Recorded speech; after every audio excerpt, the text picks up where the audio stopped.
which like makes sense. Why wouldn't you Just say leave goodbye. after saying goodbye? Yeah. But so, yeah. Especially if you're not used to doing a podcast. I think people who are used to doing podcasts understand there's that kind of facade of a goodbye. Like, yeah, it's great talking to you. See you later now. And then they stick around for that extra bit. Right. You're just kind of playing pretend when you say goodbye there. Right. Hopefully you have your acting skills on. You have to really pretend like you're saying goodbye to us at the end. Like we'll never see each other again forever and ever. Start sobbing. Start sobbing. So sad. Wah, wah. Well, cool. Radin, thank you so much for joining us and taking the time. I know we kind of went back and forth on the agenda a little bit, so I'm excited. I feel like you have a lot to say, and I'm excited to hear it. So yeah, and you're starting your new role being the industry lead for AI at Ellipse Solutions. So I don't know if you kind of want to start off by explaining exactly what that kind of entails and who you are and what you do. All right. So my name is Radin Mathew. I've been with Ellipse for about 6 years now, but I've been working in the dynamic space for about 13 years at this point. So, worked my way up the ladder in multiple organizations at this point, and yeah, I've lived overseas, number of countries. Love traveling, love trying out new places. Just got back from Costa Rica a week and a half ago, so that was fun. Kind of reminded me of where my parents are originally from. So it was interesting. So overall, I guess I'm a jack of all trades, master of maybe some. It's a great place to be, though. I'm the same way. I love that I know a lot about a little, or a little about a lot, I guess is the way we're looking at it. Yeah, it carries the conversation. So, and I guess ever since the whole AI boom came across, I remember I was talking to people in Ellipse, and initially I was like, oh, it's just a fad, probably, they're blowing it out of proportion. And then I think I watched the launch video for when ChatGPT released their multimodal agents and stuff, like a multimodal version of GPT, and I was like, wait, this is pretty groundbreaking. And at that time it was just not even available for people to test, and I was like, if this is even if it's half baked as even if it is demoed, then it's still pretty revolutionary, And I went back to those old days where Google first showed that demonstration of when someone called a restaurant. Do you know that video? Mm-hmm. Where they called a restaurant to place an AI basically called a restaurant to place an order, and that was like blew up the news. I don't know, 5-10 years ago when that happened, but it never really amounted to much because it was like a one-off demo that someone did somewhere in a small box. But with the new wave of changes happening, it's pretty much opening it up for everyone, and that's pretty insane. So I realized, right, we're used to seeing that with Microsoft too. Yes, how you've been around 13 years, so you've seen this. Like for me, it was I call it the expense demo. Like when they were talking about innovating automation, it was always like this new expense app we've got. Look at this expense app. You can do your expenses so easily. Expenses like this is going back like to 2014-ish. When they were announcing AX7, which turned into Rainier, which turned into D365, that this was like their leading thing, and this was the thing forever and ever. Like every time you talked about what's automating, oh, expense report, and now, like you said, in the last year, it's been And so I realized that okay, this can't be something I can put on the sideline. So I just went down the whole rabbit hole to understand, hey, what's happening? Why is things happening the way it is? What caused the sudden spike in technology? Now, LLMs and neural networks is something that I obviously studied in college and had some brief exposure to because I have a lot of friends who work in product-focused companies. But to release something that was commercially viable and usable in such a way that ingests that large amount of data, that really was revolutionary. And that combined with all the modern innovation that has come along with it really set the tone. So I realized, well, I can't just sit idle by. I need to try to become a master of this as much as I could. And so kept up to date, tried on, tested a few things.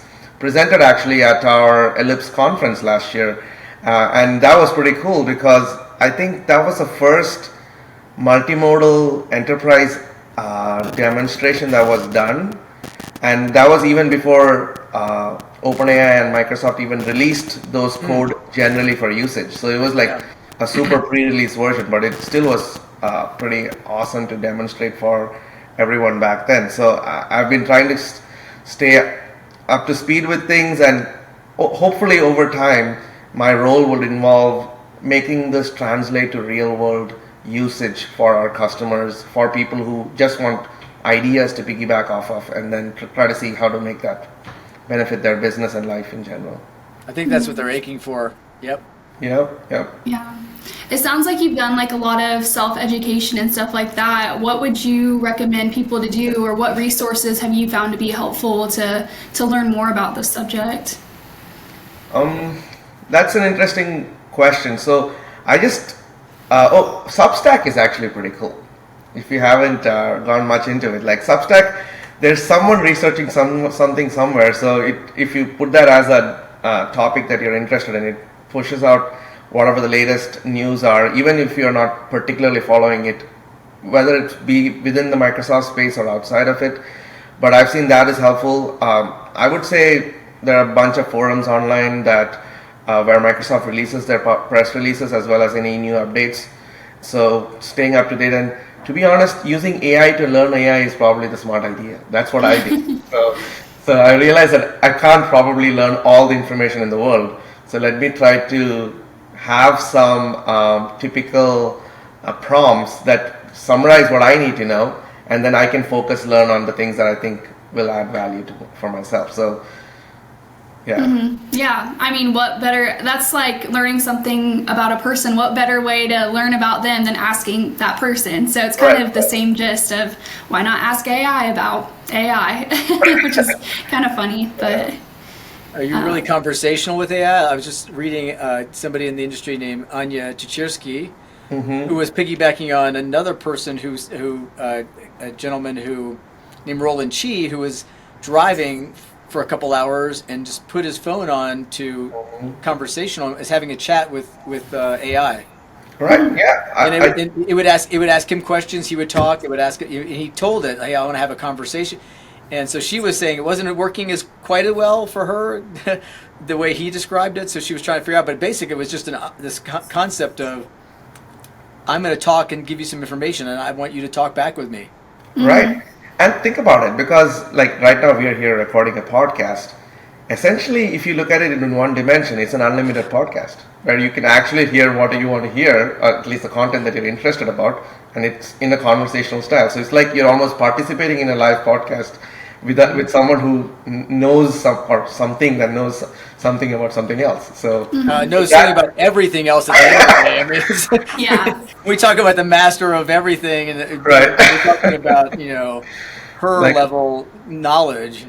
I remember I was taking a drive with a friend of mine who was visiting in town, and we were just interested about a topic, and I was like, hey, instead of me just spitballing ideas, let's introduce a third person into the conversation. And it was a group conversation at that point. So it really changes the dynamic of how easily you can access information and makes it in a palatable format. Because even if you're a middle schooler, or if you're someone who's like, a super tech focused developer, you can have it relate to you at the level which you can consume that information. And that really makes it pretty crazy. That customization, the building of like studios and specific chat GPTs or GPTs.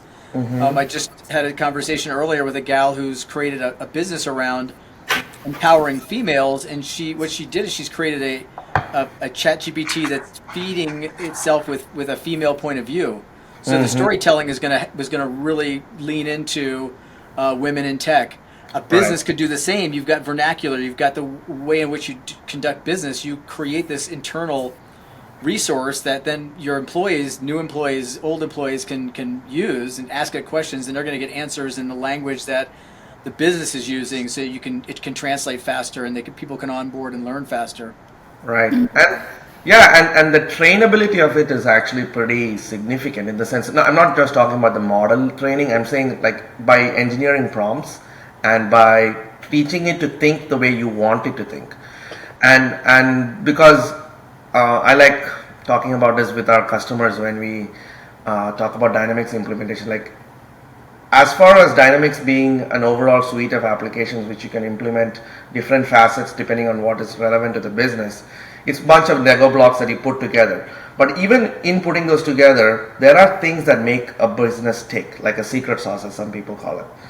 And the cool thing about bringing AI into that mix is it allows you to actually make that a core part of how you're building it out. Because otherwise, it's, for example, if there is a business whose core mission statement or vision statement involves, let's say, customer satisfaction or a certain level of efficiency in how they deliver their services, right? It's one thing to train 10 people and try to expect them to do it the same way as the vision of the company is set to, or whoever runs the company envisioned it.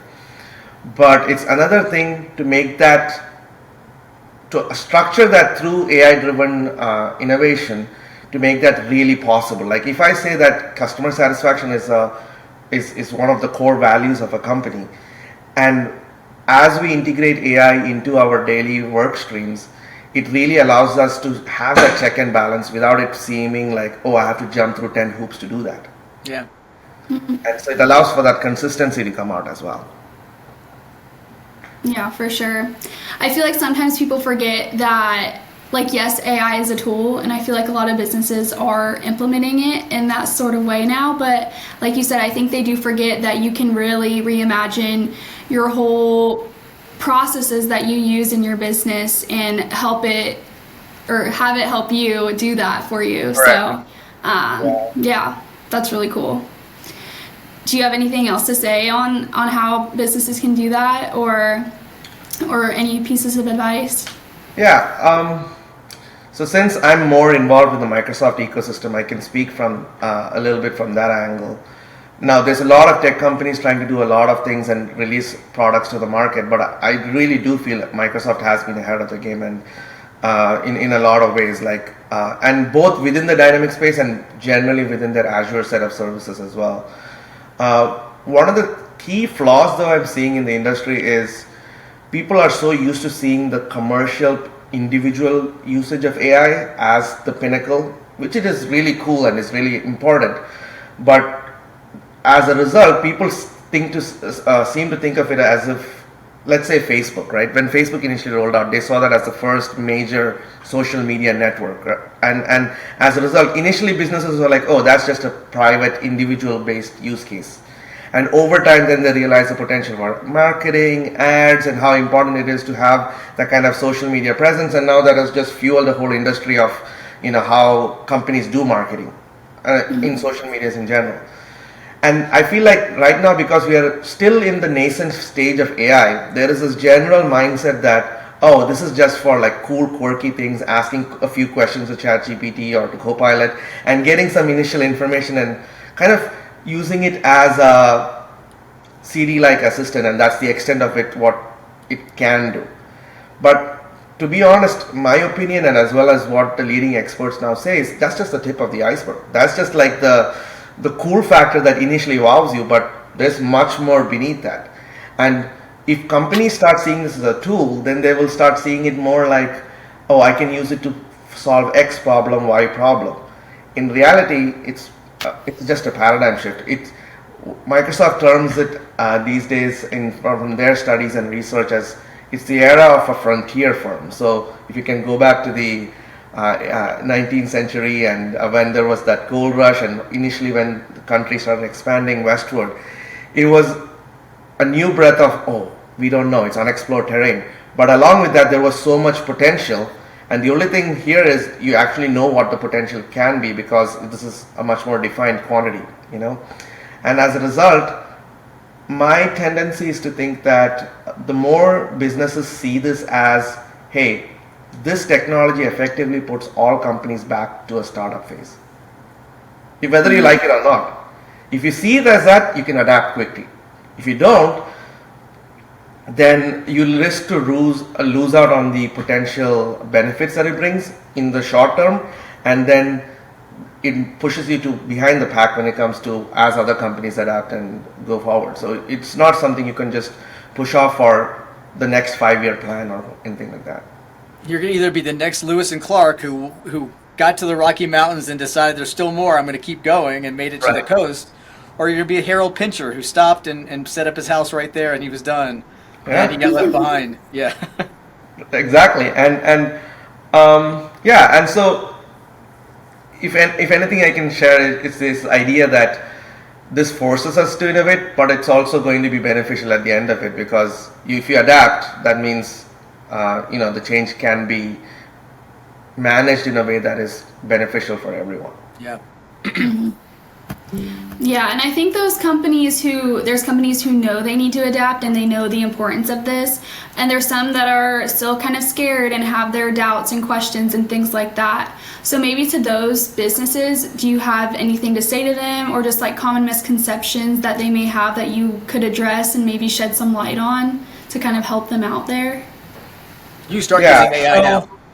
Sorry, go ahead, Bobby. What No. are you saying? So there is definitely that fear factor. Even all of us have it at some stage of our conversation, even during this, because the idea is, what's the future going to look like? How is this going to impact people, how they do work, and how many people are going to do the same kind of work?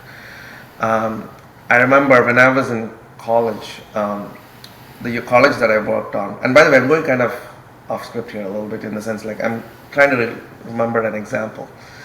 Our college was one of the first colleges in India that had access to a supercomputer, and it was also the first college that had a computer science degree. So this was in the 70s, a dedicated science degree. But they had basically a giant hall which housed all of the pieces that housed the whole supercomputer. So it was like you'd have to take these huge papers which had the codes, feed it on one side, wait for that paper or that file to kind of essentially go through to get the output. That's what the OG supercomputers were. And people's jobs were to actually handle this, like literally push in, put in the input, wait, monitor it stage over stage, go back and get the output out. So the reality is, once the personal computers rolled out, all of those kind of went away and got updated is the right word I would use, with a more democratized version of how everyone can use a computer to do their work. And then with the time of Windows and Office and things like that, people were able to do their work much more effectively. So I see a similar parallel to AI, in the sense that what AI now does is it pushes the barrier of how quickly knowledge can be gained, learned, and utilized for everyday processes. So when it comes to actual how businesses can adapt to this, they have to see it as a net positive, because any other viewpoint would allow the risk or the return on investment to be much more minimal, because it's kind of like saying every company in the world probably has access to email. Not everyone knows how to use Outlook well, or any other client. There's so much things that it can do. So the initial focus will be on making sure both the employees are aware on what it can do and how it can be most beneficial, so that the first level of what we call journey to being a frontier firm is giving that assistant capability to humans so that they can do their tasks better. But it doesn't stop with that, in the sense that ultimately, just the way how the personal computer revolutionized business, AI is going to revolutionize access to this information and intelligence, and gave rise essentially to what we call now as an IT department.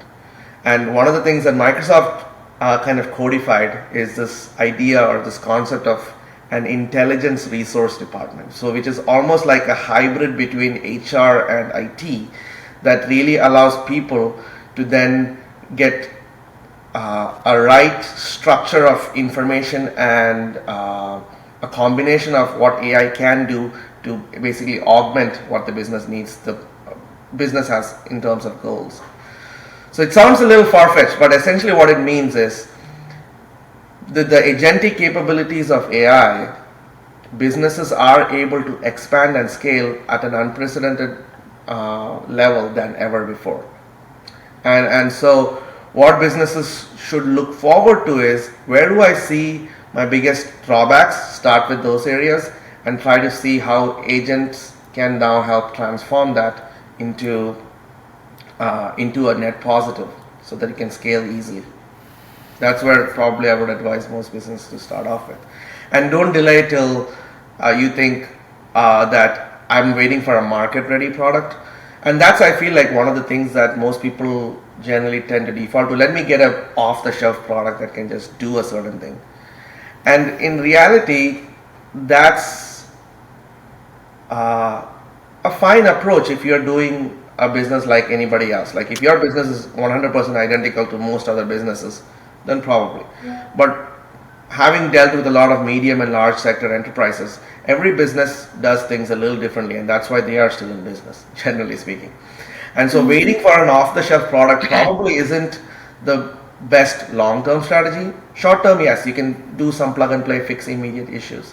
But long-term strategy is always trying to find new ways to reimagine the wheel and incorporate the AI technology to really redefine how you do business. Because if you do that, the earlier you get in, the longer term benefits you will see compound over time.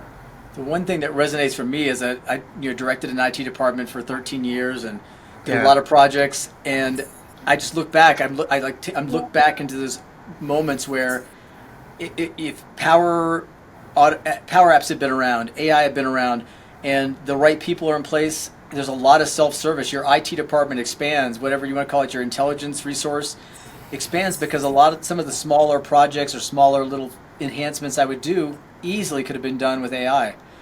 Right. Reporting, just all these things where if somebody can't get into reporting structures, doesn't trust the data, whatever, it's just all this is opened up to people to self-serve, and so it allows an IT department to direct its resources a lot differently, and allows people to self-serve, get things done faster.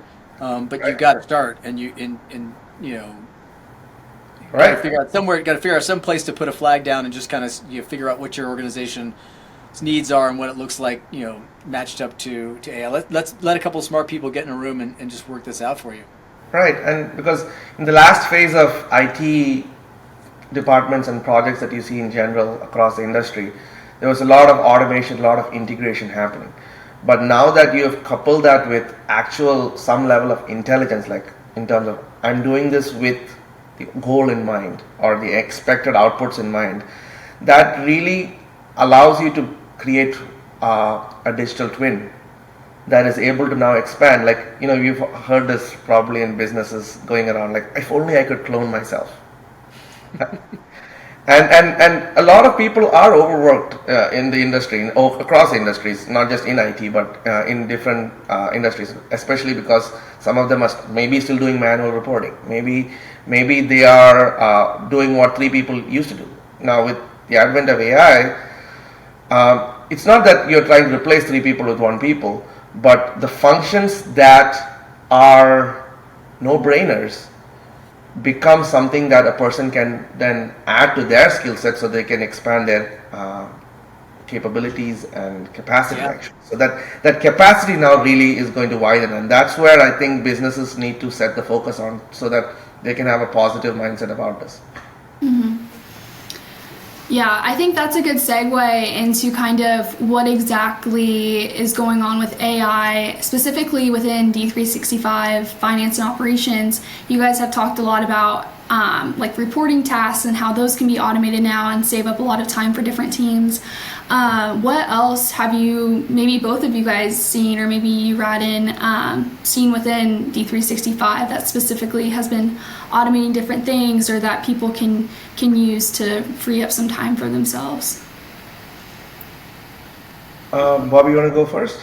No, this definitely is your area of expertise. I love AI, and I'm like you. I'm embracing it and trying to become more of a consumer and an expert where I can. Right. but not with it's just tough with D365. I'd love to hear from you on what's evolving and what's kind Right. of the So outlook there. Microsoft um, is trying to kind of expound on this concept of intelligence on tap. The only bad point is it's like a tap that once you open it, you kind of drown as well because it's so much that can be done. The potential is pretty much endless. So sometimes Yeah. you have to turn the faucet on and off just so that it's in manageable quantities.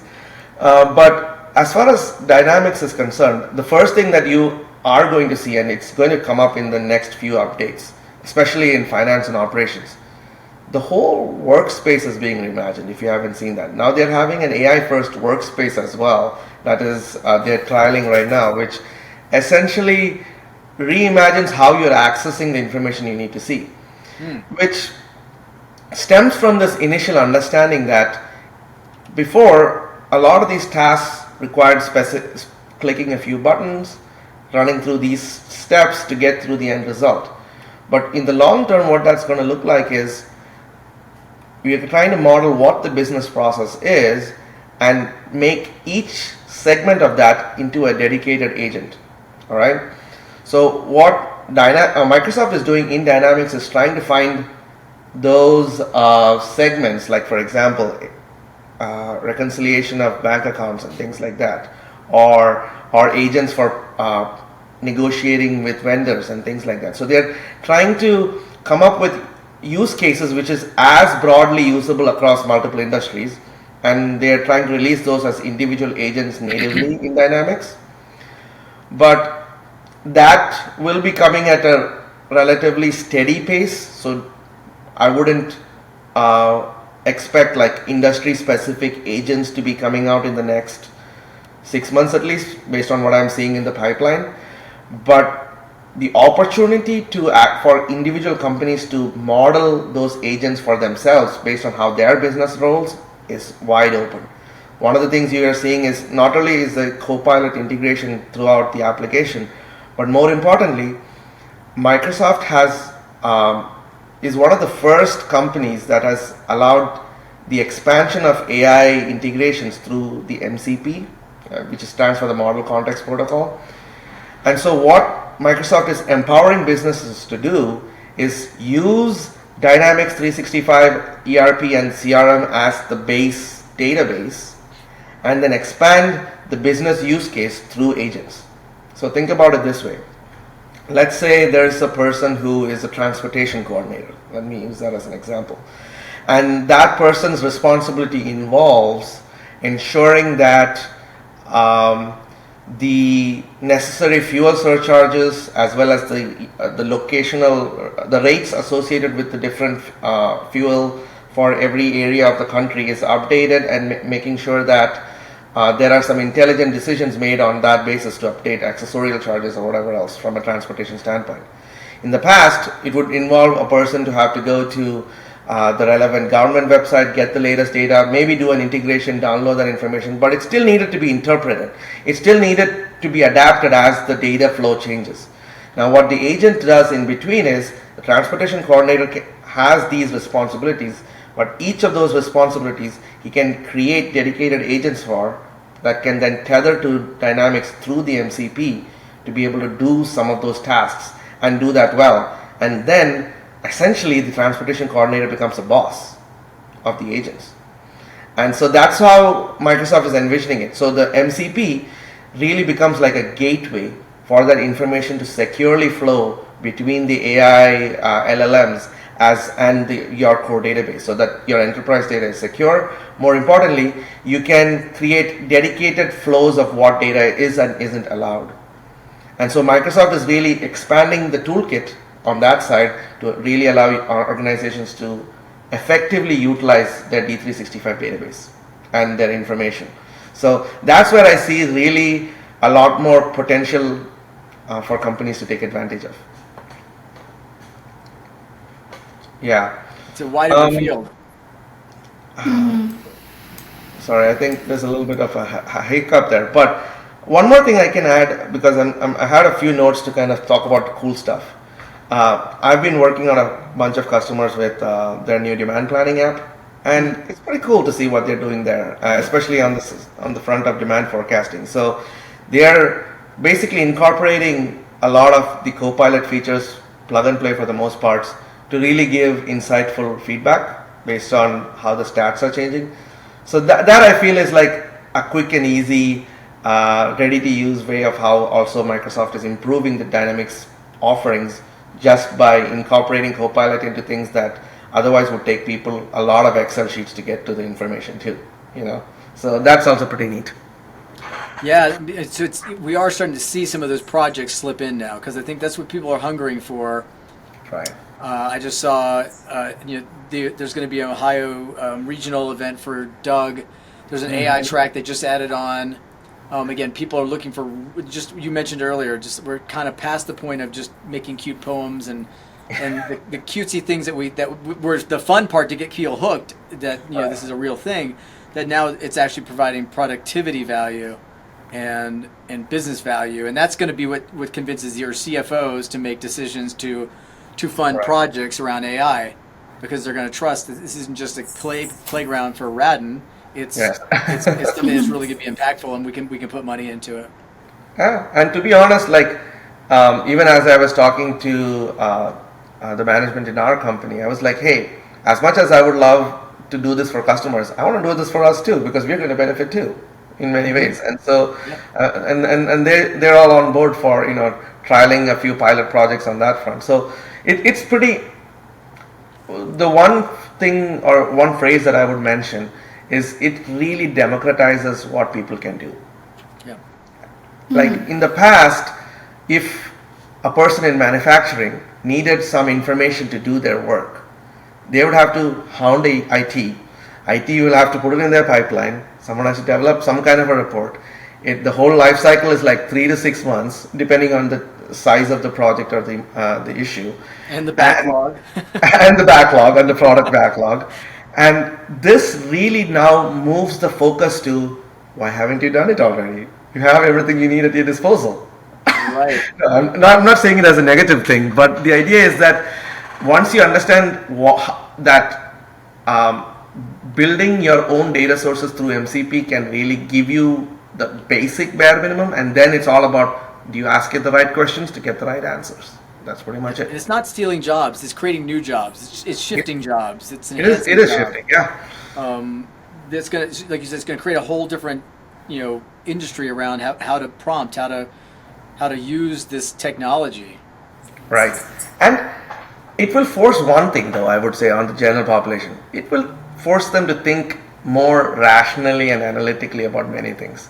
Like most people are sometimes, not most people, some people are comfortable to do things the way they do it just because. Now it will force them to ask the question, why am I doing this again? And the more you ask that question, the more benefit you'll get from AI. Yeah. Yeah, for sure. I think if people aren't already doing this, just trying to look at the processes of what they do week by week, day by day, and seeing, can I use AI to enhance this or speed up my process or make it even just a little bit better? I think that could be really beneficial to people as well. But yeah. Right. Radin, I think we did a pretty good job at going through what we wanted to discuss today. Are there any final thoughts or ideas that you wanted to discuss maybe before we kind of sign off here? I know we went through a lot of good stuff. So one of the things that, again, unfortunately I'm using a lot of the buzzwords, but there is some substance behind it. So hence, probably a good buzzwords idea. are buzzwords for a reason. For a while, I mean, they're real. Right. It's depicting something that is a real lived reality for the general population. So yeah. So one of the things that we will also start hearing in the industry, or we're already beginning, is how to reimagine your business as AI native. What does that mean is it forces that critical rethink of why can't I do it using AI? And the more you ask that question on pretty much everything, then it allows us to see what immediate potential exists and what is maybe down the hill. And I think that is a question that every CIO, every CFO, every employee should probably be asking. Because at the end of the day, these are things that will give you a skilling advantage over your peers for sure, and more importantly, it expands, as I mentioned, your capacity and your reach. So it doesn't make everyone experts either, though. That's one caveat I will mention. Hallucinations is obviously one aspect of it, but the other aspect of it is that you really also need to know your stuff to know that your results that you're getting are correct. Otherwise, it's very easy to just assume that AI will do your job and then just pass the information along. So in a way, it sharpens our focus too. Yeah. And that is an interesting side point, because I remember a couple of people sharing some research they did on a particular topic on AI, and I was like, that's not correct. It sounds correct, but it's not correct. That's the problem. But what's weird here. So I think about this. You can get the same trap happens in real life, right? If you've got a friend who says, and you've known this friend forever, and he or she purports to be an expert on something, Right. and you go ask them a question and then take that for face value, Right. it's no different than asking AI the same thing. You're trusting something empirically to be Right. correct when it might not be. Right. And so that's the value of knowing, and cross-checking anything. I mean, you should be doing this in real life, is my point. Right, and that's where we can also add some positive updates. It's like even in all of the research that's coming out, at no point are humans fully being replaced, because the idea is, even with all the intelligence, how it is being factored in together to make correct and accurate results is something that will need some human purview, at least in the short term. Yeah. And so in that sense, humans are not completely out of the equation. Praise the Lord. Yeah. You know? Yeah. But Just kidding, folks. Just kidding. if Zuckerberg has his way and he's employing all of the gurus of the industry, I don't know. But The reality, though, is, I mean, at least currently in our lifetime, my lifetime, it's get on board. I mean, carve out time, whether it's, hey, I'm going to read, a little less today, or I'm going to watch a little less TV, or I'm going to go, carve out some time to start integrating AI. I'm doing it. I'm probably not doing it nearly as much as I should, but I can see it increasing. Like, I'm increasingly turning to AI to help out in various ways, and it's just, I mean, I just bought a house. Guess what I did? I got 1,000 documents to look at, including a whole new thing for me, which is an HOA, and they're like, sorry about this. It's like, you know what? No deal. I'm going to throw this into chat, and I'm just going to ask it questions. And so I just uploaded all the documents, and I just started asking questions. Can I put up holiday decorations? Yep. According to section 3 of this, of that, holiday decorations are perfect. Can I do this? What does it cost to do that? And then we're having a conversation around the document I just gave it. Right. So there's just, I mean, endless ways, and if you're not using it, it's just, you're going to fall behind. You're going to be that explorer that's on the East Coast, and that's as far as they ever get. if you want to hear a fun fact, I mentioned that I just went to Costa Rica. So I literally had AI write me a trip itinerary that was specific for some conditions that I had, and we have a young family, and it was pretty good. We stuck to it almost 80%, and for the most part it worked. And you know what is a fun fact? It really allowed me to travel through places and still point out the cool things that otherwise I would have missed, which was interesting. That was a side benefit that I did not expect, to be honest. And so that was pretty cool. But yeah, the future is definitely going to be interesting and cool, I would say. And as the old adage goes, change is the only constant. And this just goes to prove the point all over again. And this change is happening fast. So yes. So yeah. Yeah. So It's any interesting. other thoughts? Oh, go ahead, Radin. Sorry. No, I was going to say, I wasn't sure if your connection was back on. Yeah, our podcast buddy is she's had some, AI is glitching on her today. Yeah, my agent doesn't like me very much. I'm not talking to him. I'm talking to you guys. No, I'm not sure what's going on. Is when it does this on camera, it records it locally, so she'll actually she won't look like this blurred thing that I'm seeing and you're seeing, but she'll look like the normal, regular Savannah, or Savannah, as I'm calling her now. when she joins our BS Bunch Yeah. podcast later this year. Yes. Yeah, Radin, I really appreciate seeing you again, man. Talking to you. Love that you're jumping into the AI side. Love Ellipse is doing that. More companies are doing it. You got to be doing it. Yeah, and size of the company is no matter actually. So whether you're a small, medium, large business, the potential is there to be taken advantage of. Yep. Yep. Cool. Well, all right. Yeah. Thanks, everyone. Yeah, thanks again. Thanks, I'm gonna Radin. let you go for we have a great weekend, everybody. Or we're close up on there, and talk to you all soon. Alrighty. Thanks, guys. See ya.